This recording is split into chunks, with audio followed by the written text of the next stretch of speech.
امام غوث اعظم شیخ عبد القادر جیلانی رحمۃ اللہ علیہ ماہ شعبان المعظم کی فضیلت پر بہت خوبصورت قول بیان کرتے ہیں۔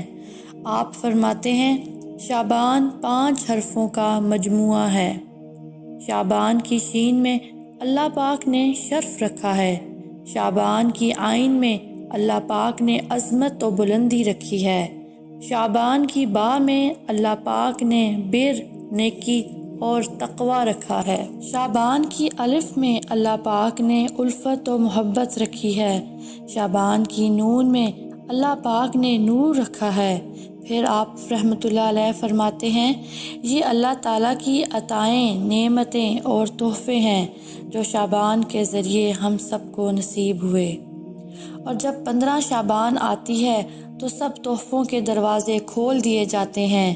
اس میں خیرات کے دروازے کھول دیے جاتے ہیں، برکتیں نازل ہوتی ہیں، خطائیں اٹھا دی جاتی ہیں، گناہ مٹا دیے جاتے ہیں، اور کثرت کے ساتھ حضور صلی اللہ علیہ وآلہ وسلم پر صلوات کا نزول ہوتا ہے۔